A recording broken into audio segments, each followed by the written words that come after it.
Nightwish with Wishmaster, 11 tracks, 53 minutes, the third studio album from the Finnish symphonic metal band, released May 2000 via Spine Farm, Drakkar, Toys Factory and Century Media Records. Produced by the band and THRS.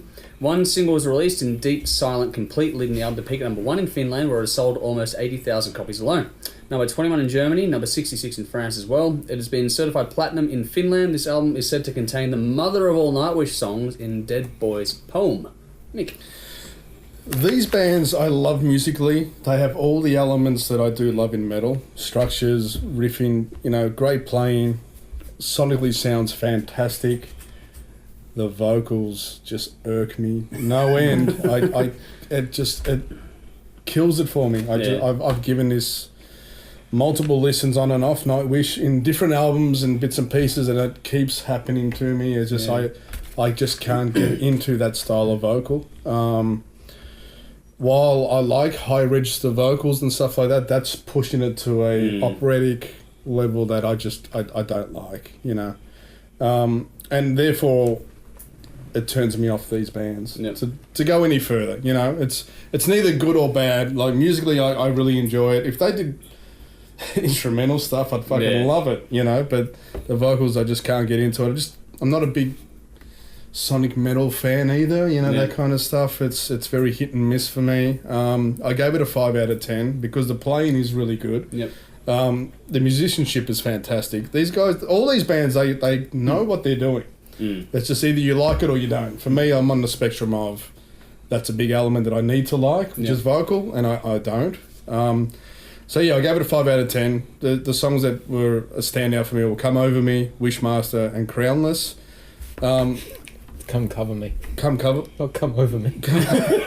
That's a different song. I think. Are you sure? Because I've got Come Over Me as well. Yeah, Come Cover Me. Yeah. No, look over me when I looked it up. Over me as well. Google that, folks. Yeah. Let us know. She might be wanted to be covered in whatever she likes. Over her, under her, around her, whatever works.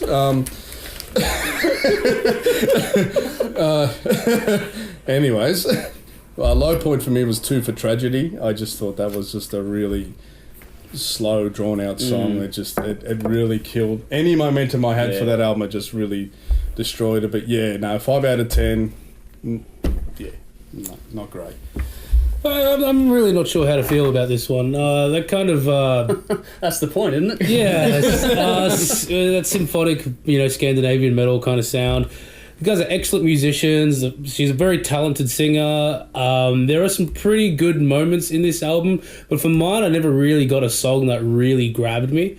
I thought, everything was decent enough. It's really well produced, but for me, this was a bit neither here nor there. It wasn't bad, but it certainly wasn't fantastic. Anyway, so I gave it a 6 out of 10, just, because there really wasn't much I could say about it. It wasn't, there wasn't, that's it. Succinct. I've never been a huge Nightwish fan. They've been a bit hit and miss. Some albums I do like more than others, but I think Tarja, is it the name, is probably the least favourite of my singers, and it's not to say she can't sing. She's just got that traditional operatic sort of thing which chits me. It's the reason I don't like opera music is the same reason I'm going to find it really hard to get into this. And like most symphonic metal albums, I get it. I like it because the musicianship is so good. I get about 3 tracks in and I'm bored shitless. This is supposed to be a torture album, so well played, sir. Because like Chinese water torture, the longer it went on, the worse it got. Half of these songs made me feel like I was in church, and anyone that knows me, that's not a good feeling.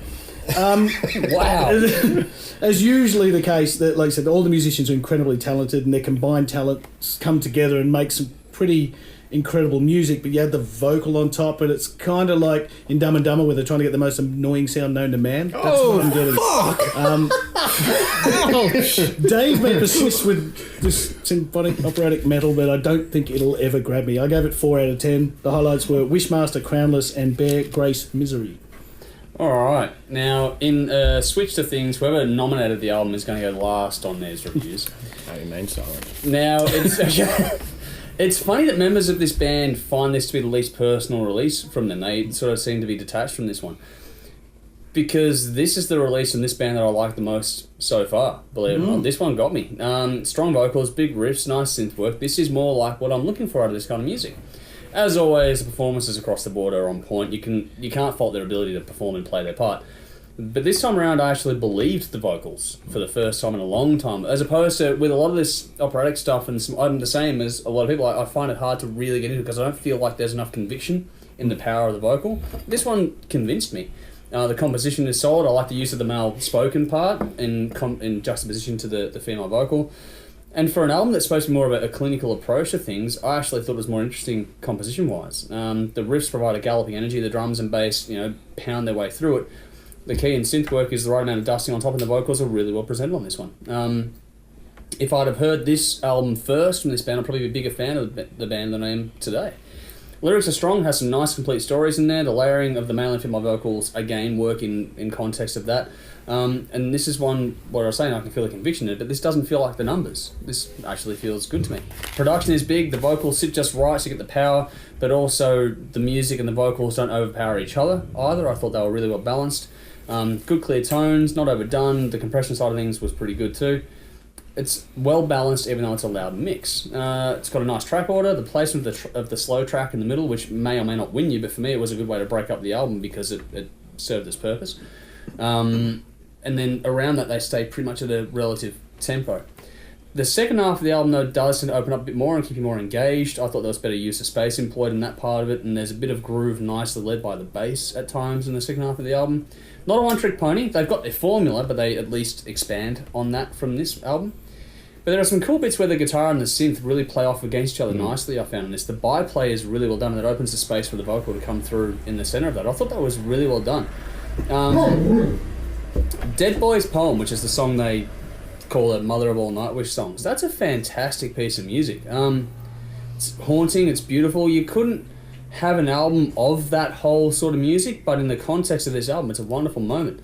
Everything about that song is fantastic. The story, the emotion, the use of the boy's voice at the start of the track was really haunting and well done.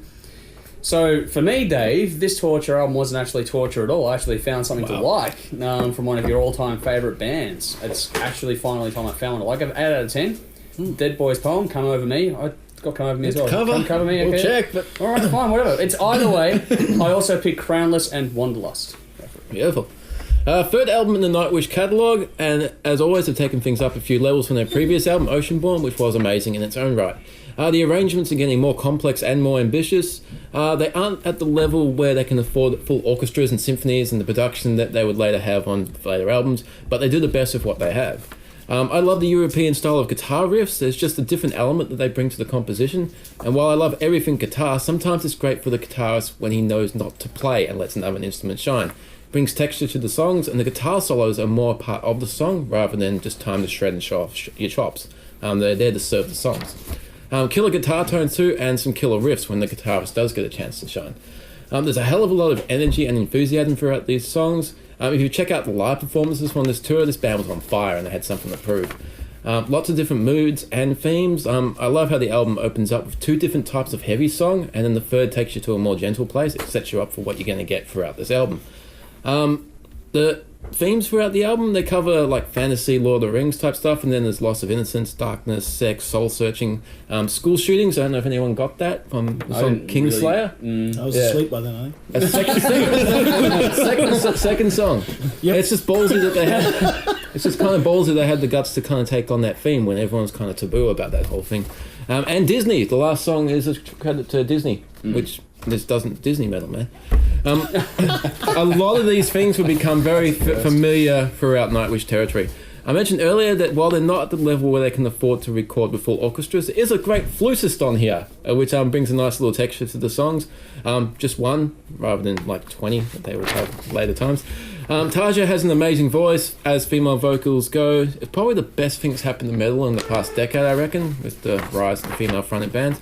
The only thing missing from this album is the male vocals. With the lineup change that would happen directly after this album, we'd have Marco join the band. I'm not even going to attempt to say his last name. He'd bring a whole new dynamic to the band with the male vocals playing off of the female vocals, and a much better bass player, if you ask me. Wishmaster is the second of the 2 albums they did in the power metal style, and while I wish in a way they continue on with this a little bit, I wouldn't trade that for what comes next. They definitely step things up a hell of a lot after this. They've never made the same album twice, and they've always gotten better and better. 10 out of 10. My standouts are very hard to pick, but I'll go with Phantasmic, She Is My Sin, Kingslayer, Wishmaster, Come Cover Me, and Wanderlust. All right, well, it's over to you, folks. Check it out for yourselves and let us know what you think.